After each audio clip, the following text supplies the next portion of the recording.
दोस्तों, audit world में आपका स्वागत। स्वास्थ्य संबंधी चर्चा में होम्योपैथी के अंदर ओपीएम 200, आज इसके बारे में मैं गुण और दोष से आपको परिचित कराऊंगा। ओपीएम जो दवा है ये अफीम से ही बनी है, लेकिन इसमें कोई नशा नहीं है। ये जैसे वो दवाइयाँ हैं नक्सोमिका, ब्राइनिया, वैसे ही है। आप अपनी तकलीफ़ के लिए बेधड़क होकर के इसका प्रयोग कर सकते हैं। जो जो नुकसान अफीम खाने से होते हैं शरीर के अंदर, उन लक्षणों को, उन नुकसानों को होम्योपैथिक में बनी दवा ओपीएम 200 दूर करती है। जैसे अफीम खाने वालों को सबसे अधिक कब्ज की शिकायत होती है, कॉन्स्टिपेशन होता है। तो जिनको इस तरह का कॉन्स्टिपेशन है कि मल आता ही नहीं, उनको ओपीएम जो अफीम से ही बना है 200 शक्ति का सुबह और रात को प्रयोग 11-15 दिन करना चाहिए, तो उनका पेट साफ होने लग जाएगा।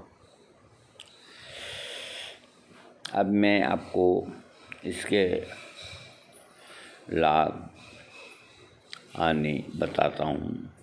किसी व्यक्ति को कितना भी बड़ा रोग क्यों ना हो,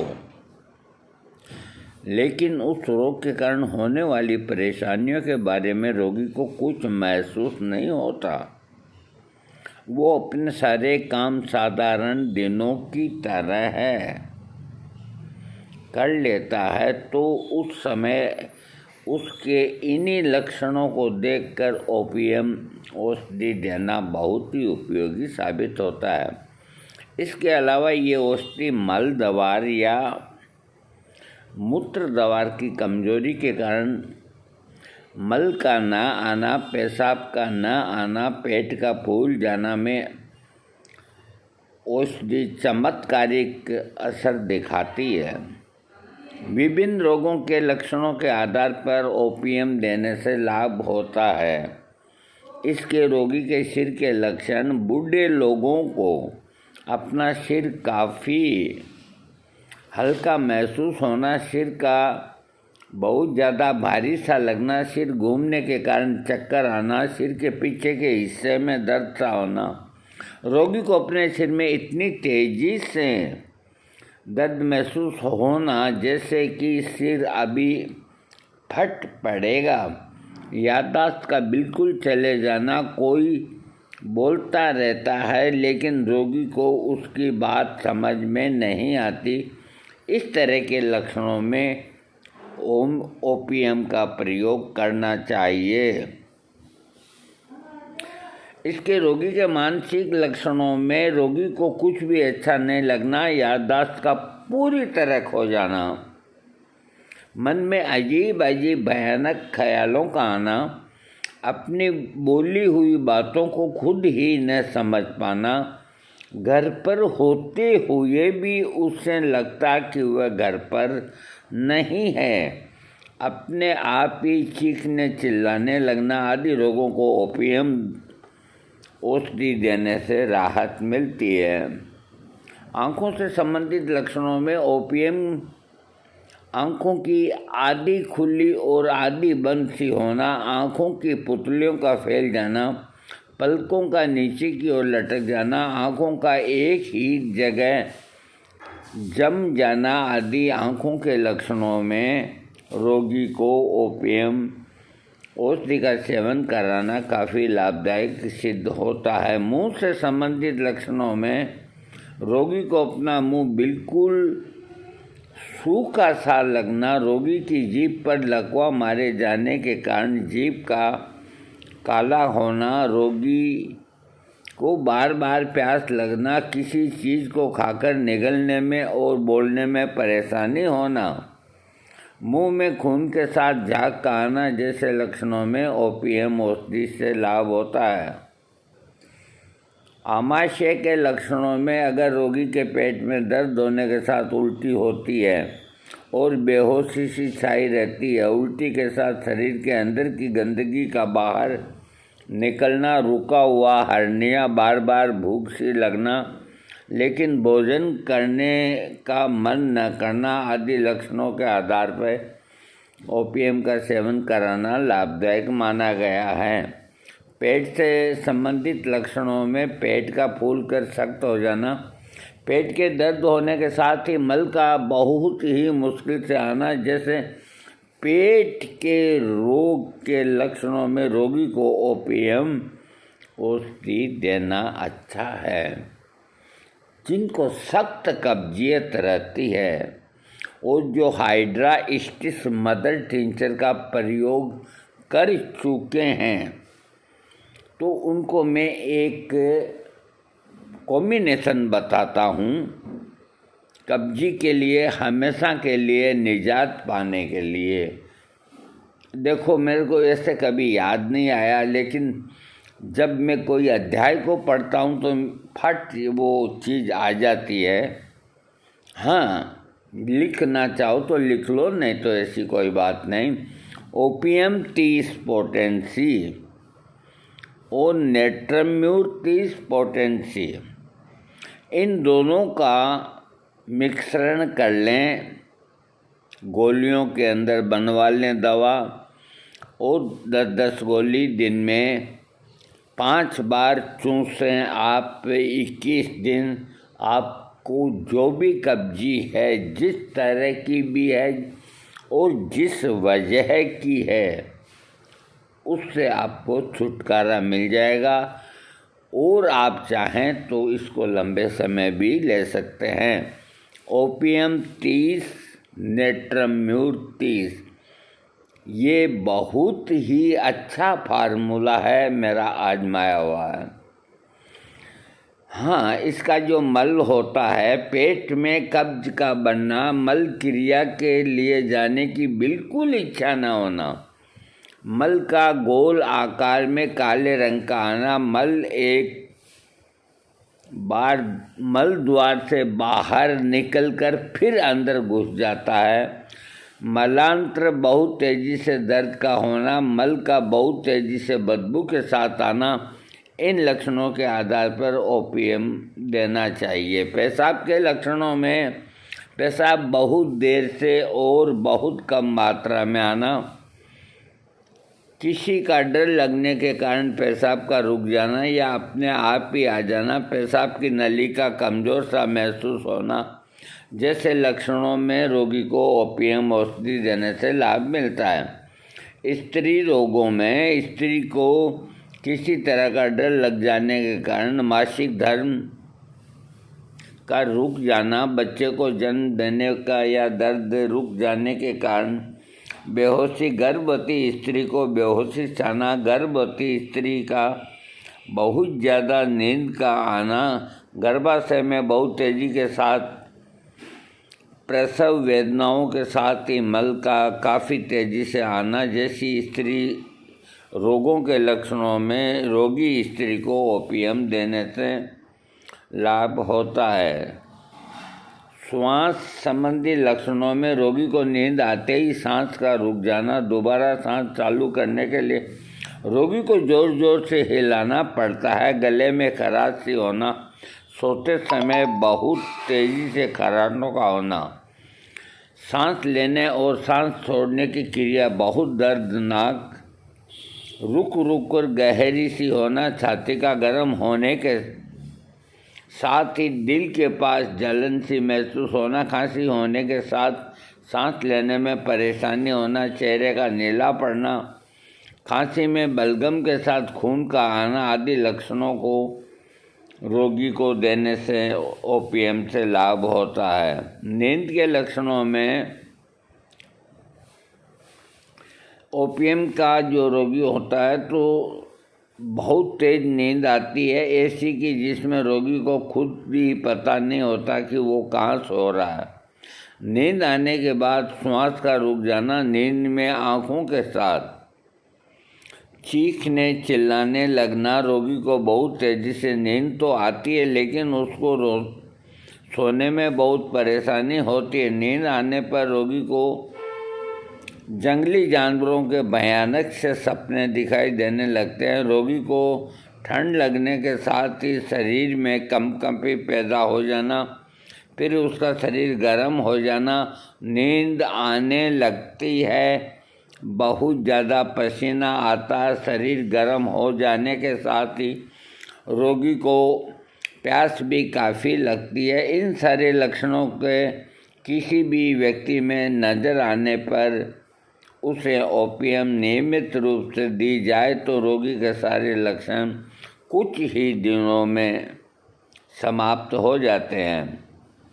बुखार के अंदर रोगी को बुखार आने के लक्षणों में उसकी नाड़ी बहुत धीरे धीरे चलती है, रोगी के पूरे शरीर में गर्मी पैदा हो जाती है, रोगी के पूरे शरीर में गर्म सा पसीना निकलना।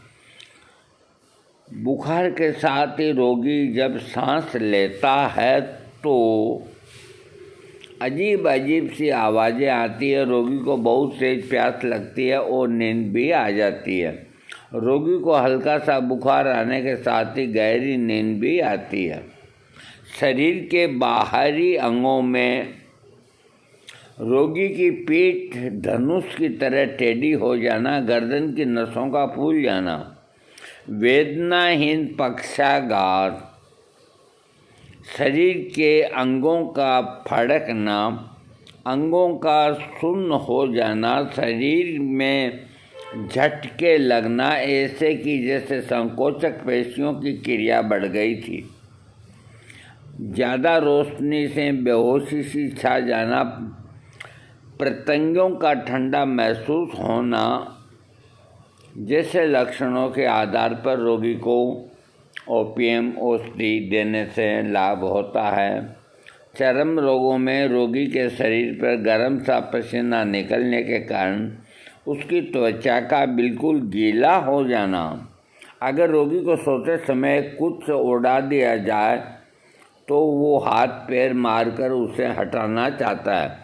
शरीर की जनने इंद्रियों को छोड़कर उसके पूरे शरीर पर गर्म सा पसीना निकलता है। इन सारे लक्षणों में कोई सा लक्षण पाया जाए तो ओपीएम लाभ करता है।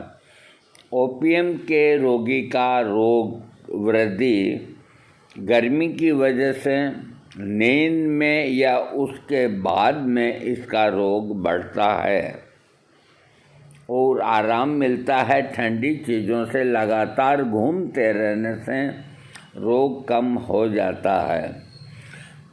तेज कॉफ़ी बार बार पीने से ओपीएम औषधि की हानिकारक प्रभाव को नष्ट कर देती है।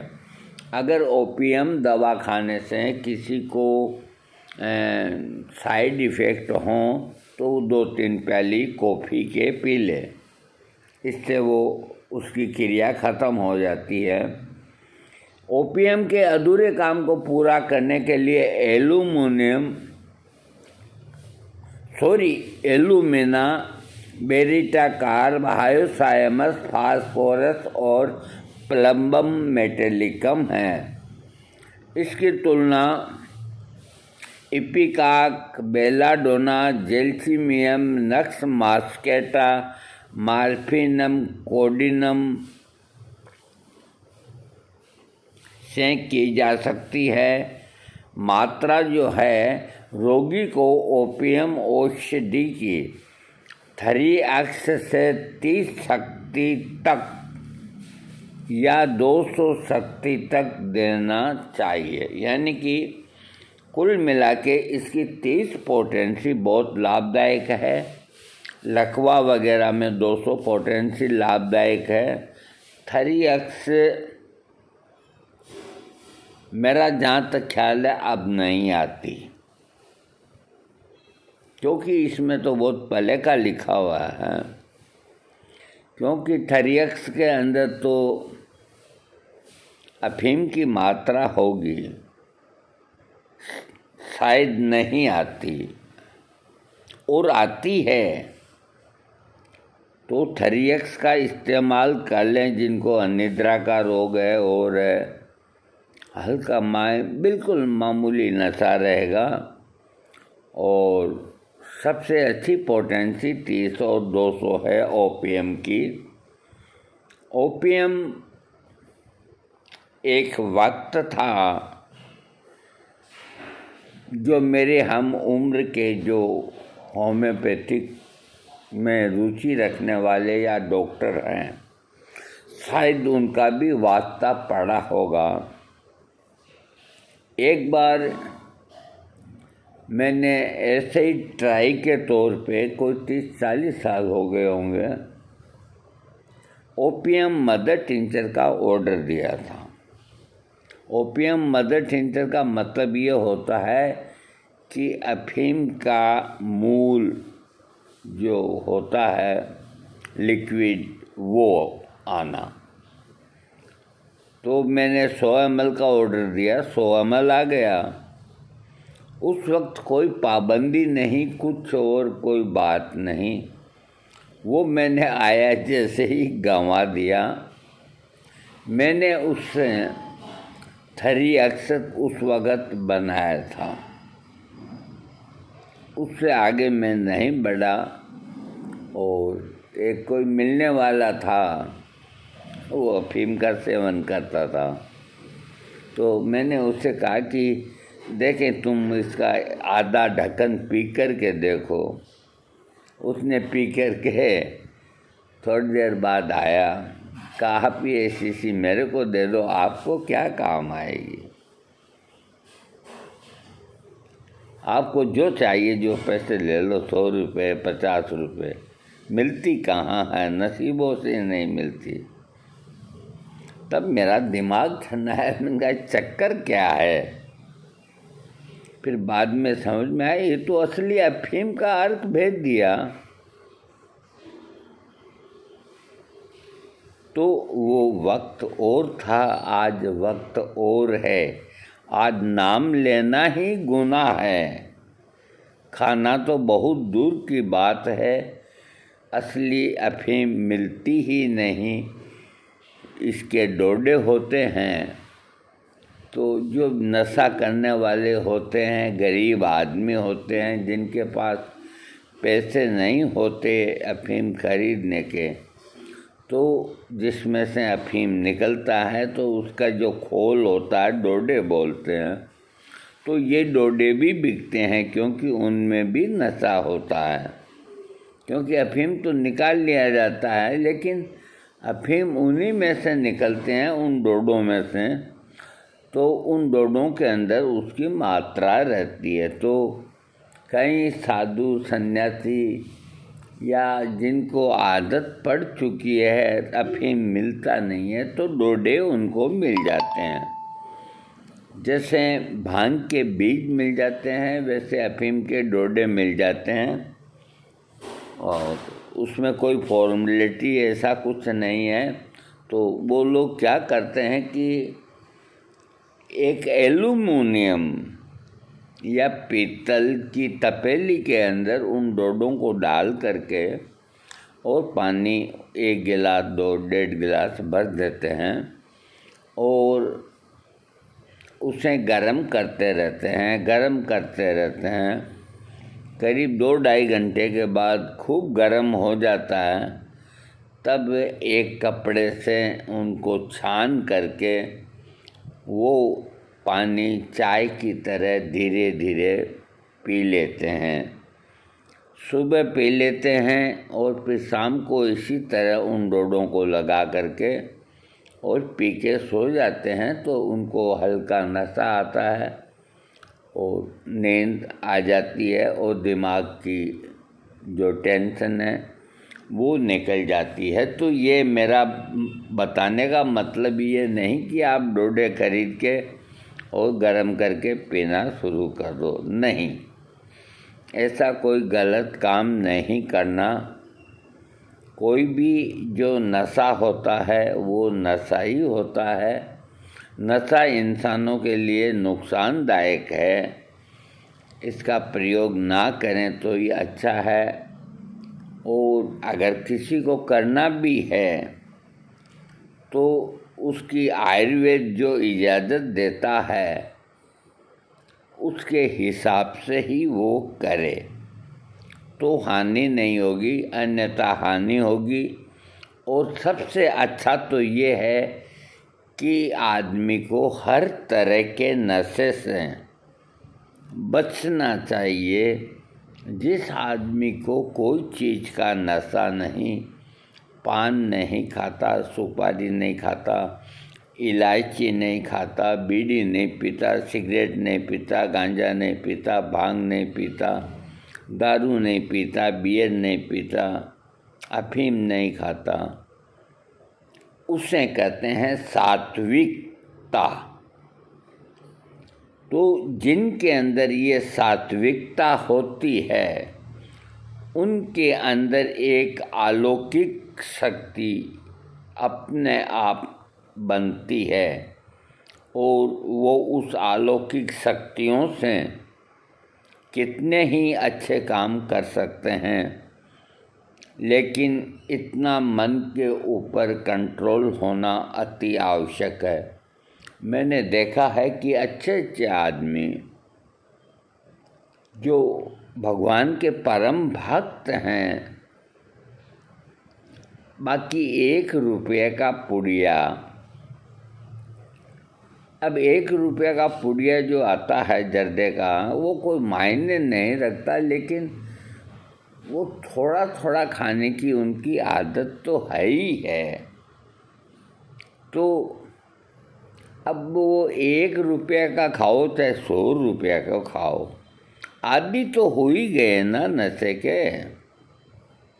तो भी इतना सा खाते हैं, हल्का सा नशा आता है तो न खाएं तो क्या फ़र्क पड़ता है। तो अपने आप को सात्विक बनाएं, कोई मांस का सेवन नहीं करें और कोई अफीम, दारू, भांग, गांजा इन सब नशों से दूर रहें। नशा करें तो राम के नाम का करें, रस्सा करें। आप नशे की अति आवश्यकता है तो गरीबों की सेवा करें, आपको ऐसा नशा आएगा कि जिसका कोई हिसाब।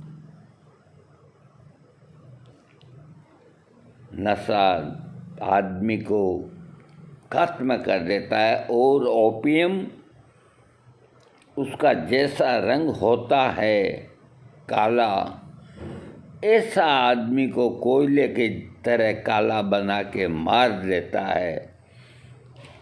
भांग, आयुर्वेद में इसकी भांग की खुराक मात्र 2 रत्ती की लिखी है, जहाँ तक तो कोई बात नहीं।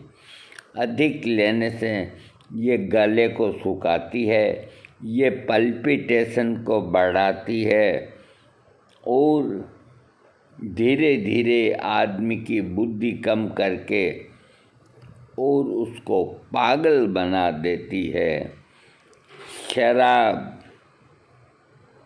भांग पीने वाला आदमी की सोच होती है कि जैसे वो बाज़ार से 2-4 जगह से उधार लेके आ गया घर का सामान और उसको भांग पी ली उसने, उसको सारी रात नींद नहीं आई। कल उसको पैसा कैसे लौटाना? अगर नहीं लौटाया तो बहुत पाप लगेगा। जम के दूध पकड़ के ले जाएंगे, पीटेंगे, मारेंगे। उसको पैसा तो कल चुकाना ही चुकाना है। उसको एक तरह का तनाव हर वक्त व्याप्त रहेगा, क्योंकि ये भांग का पीने का लक्षण होता है। और जो लोग वाइन यानी कि शराब का सेवन करते हैं तो उनकी रात को सोते वक्त क्या थिंकिंग होती है, जैसे 2-4 से उधार लेके आए हैं तो रात को कहते हैं कि 1 पेग और बना, 1 पेग और लगा के फिर पत्नी कहती हैं आप ये जो राशन और ये जो सामान लेके आए हैं बजट तो है ही नहीं, पैसा भी नहीं है, तो इनको कैसे चुकाएंगे? अरे चुका देंगे सालों को, तू क्यों फिक्र करती है? आ जाएंगे अपने आप यहाँ रोने के लिए, पैसा लेने के लिए। धक्के मार के निकाल देना का भी नहीं है साहब। ये भांग के नशे में आदमी सेंसिटिव होकर के रोता है, और दारू के नशे के अंदर आदमी शेर बन जाता है, चाहे वो कागज का ही बने। इतना इन नसों के अंदर अलग अलग आदमी के शरीर के अंदर क्रिया और प्रतिक्रियाएं होती है। तो ऐसा नशा भी नहीं करना चाहिए कि आप रोते ही रहो तो रोते ही रहो, हंसते रहो तो हंसते ही रहो। हर कोई मिलेगा तो मैं उसका कर्जा कैसे चुकाऊंगा? भांग पीने वाला आदमी, दारू पीने वाला, अरे साले को चुकू देंगे, साला यूँ मरा जाए तो मर जाए, कौन सी उसके पैसे की कमी है? कोई मैं पैसा दूंगा तभी काम चलेगा क्या? वो जाता ही नहीं है जो वादा किया कि तेरा पैसा फला दिन चुकाऊंगा। वो जैसे तैसे दुकानदार उसको बाजार में पकड़ता है तो कहता भाई साहब कोई ऐसी चिंता मत करो, आपका पैसा आ जाएगा, कोई चिंता मत करो।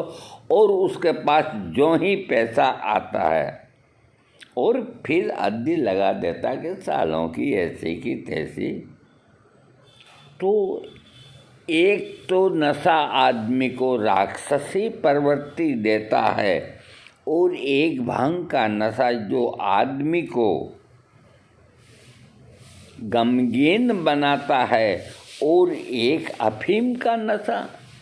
अब मैं आपका 2 मिनट टाइम लूँगा। देखो, कुछ मनोरंजन की बात होनी चाहिए।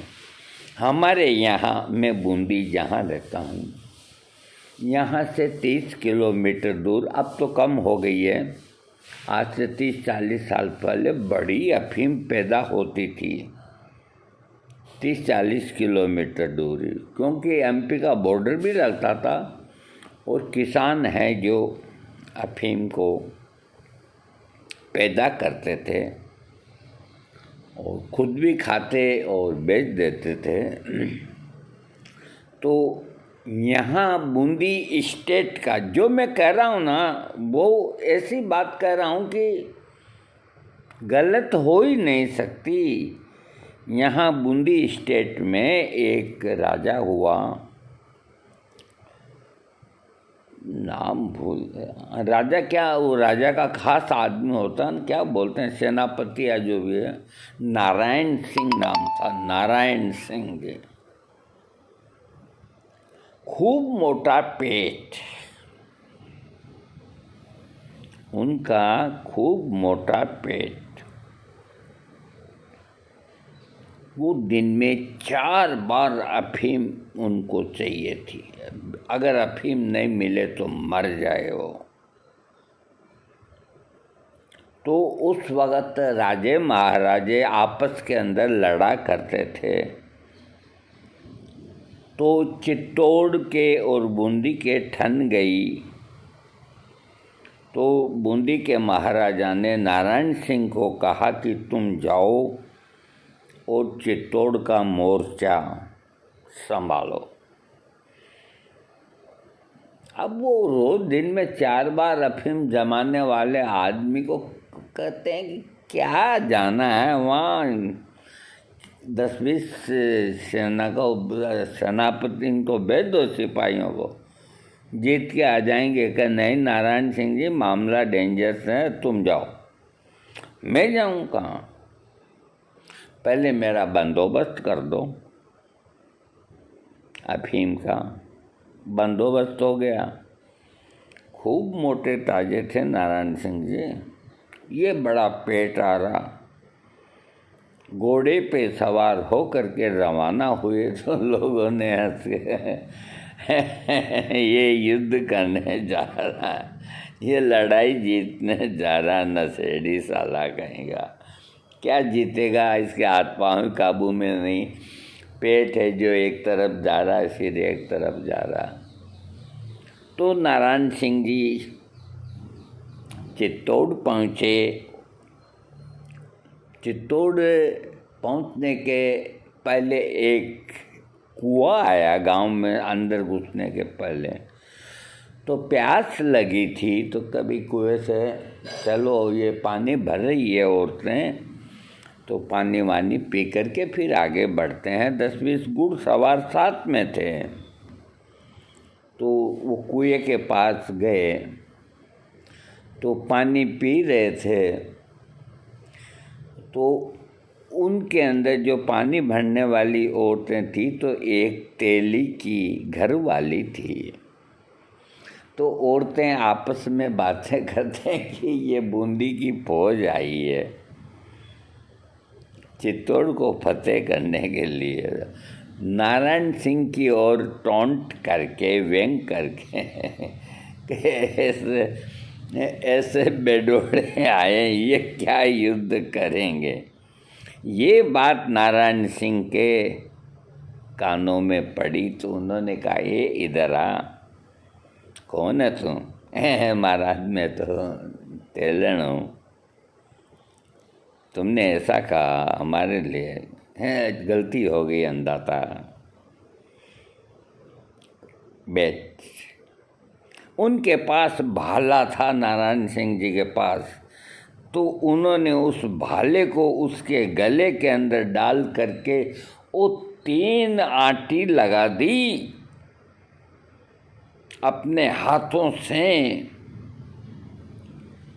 तो महाराज ये क्या कर दिया कि जो मर्द होना, तुम्हारा आदमी या तुम्हारा कोई स्टेट का आदमी, जाके खुलवा लो उससे, और उसके गले में वो भाला गले में लटका गया। अब वो सबसे पहले तो अपने मर्द के पास गई कि तुम बड़े बहादुर बनते हो, कि यार ये क्या हो गया तुमको, ये कैसे हो गया, क्या हो गया। का अब इसको खोलो तुम, मैं दुख पा रही हूँ। एक मोटा आया लड़ने के लिए, उसने मेरे गले में ये डाल दिया। तो उसने पूरी ताकत लगाई, नहीं खुला। 10-10 सिपाहियों ने जोर लगाया, वो भाला किसी से नहीं खुला। तो उन्होंने सोचा, मीटिंग करी कि ये कोई छोटा मोटा आदमी नहीं, बहुत बहादुर आदमी है। करे तुम जाओ, उसी के पास जाओ, उसके पैर पकड़ लो, वो ही खोल सकता है। उस वक्त इतने औजार नहीं थे कि आरी से काट दें, उससे काट दें। सवाल काटने का नहीं, खोलने का है हाथ से। तो वो रोती रोती वापस वहीं गई। तो नारायण सिंह जी आराम से अफीम जमा के बैठे हुए थे कि महाराज पाँव पड़ गई, कोई नहीं खोल सका इसको, अब मेरे गले में ये फांसी आपने डाल दी। तो और कहेगी तू ऐसे मोटे पेट वाला, ले मैं खोल देता हूँ। उठ करके वो दोनों हाथों से यूं किया, एक तरफ फेंक दिया जा। और वो युद्ध लड़के और जीत के आए। इतनी ताकत थी उन लोगों में, क्योंकि वो अफीम के बिना नहीं रह सकते थे। तो जीत के आने के बाद रोज़ाना उन्होंने अफीम पीना डबल कर दिया। तो एक दिन उनकी माता को मालूम पड़ा कि नारायण सिंह बहुत पीने लग गए अफीम। बूढ़ी माँ, उन्होंने उनको बुलाया कि माँ जी कैसे याद किया आज, कोई परेशानी है क्या? कि नहीं बेटा कोई परेशानी नहीं। कि बोलो माँ क्या बात है? कि बेटा हमने तुमसे कभी कोई चीज़ मांगी? कि नहीं मांगी। आज हम तुमसे कुछ मांगना चाहते हैं, पहले हाँ भरो तब हम मांगेंगे कि माँ, कौन ऐसा बेटा है जो माँ की बात को टालेगा। और फिर नारायण सिंह, आप मेरा माथा भी मांग लो तो भी मैं काट के आपके चरणों में डाल दूंगा। कि नहीं बेटा, माथा नहीं मांगूंगी। क्या तो फिर और कोई चीज़ मांगो तुम, क्या कमी है।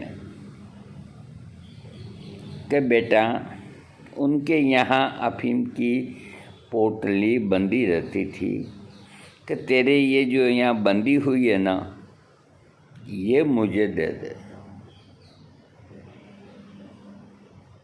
कि माँ, ये क्यों मांग रही है तू, मैं मर जाऊँगा, जिंदे जी मर जाऊँगा।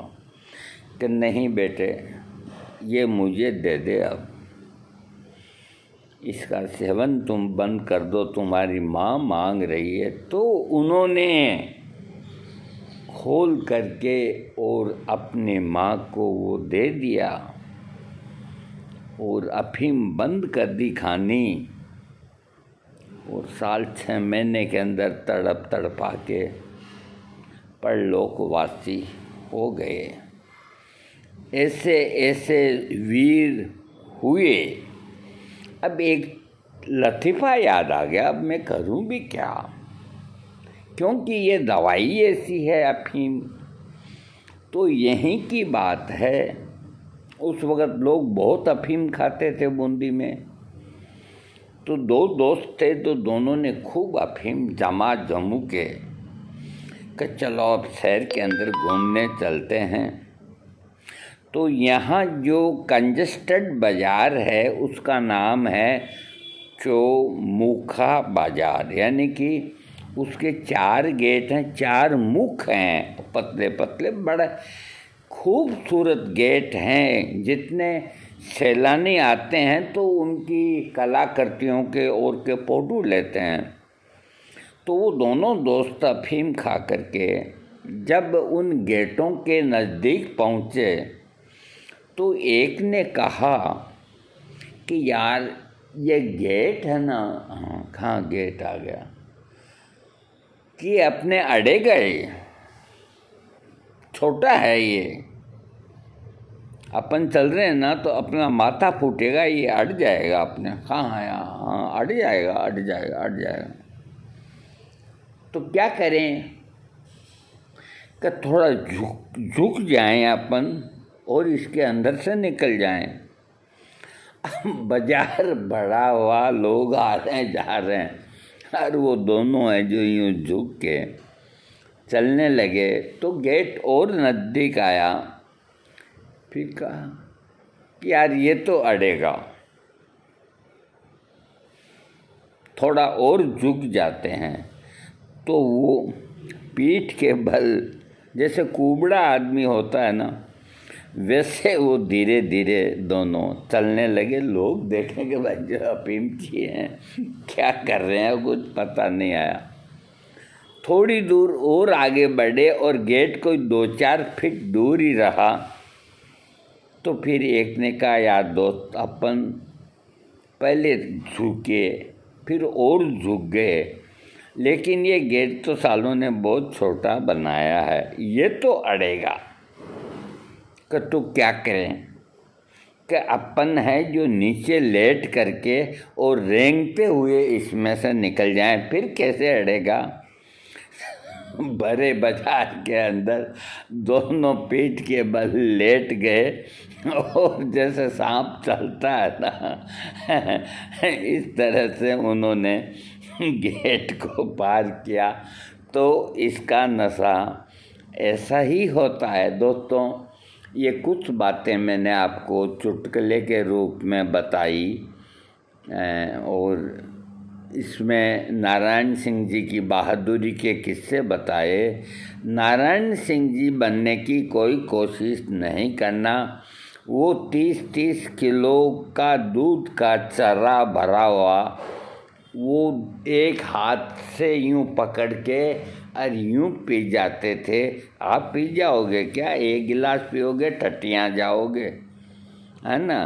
तो कोई इस तरह का नशे का आदी न बने। नशा नशा ही होता है, चाहे वो कोई हो। होम्योपैथिक में बनी हुई ये ओपियम जो अफीम से बनी है अमृत के समान है। आपको कॉन्स्टिपेशन हो और कोई तकलीफ़ हो, आप धड़ल्ले से 200 पोटेंसी लें, 30 पोटेंसी लें, कोई भी नशा आपको नहीं आएगा। दोस्तों वीडियो ज़रूर सब्सक्राइब कीजिएगा।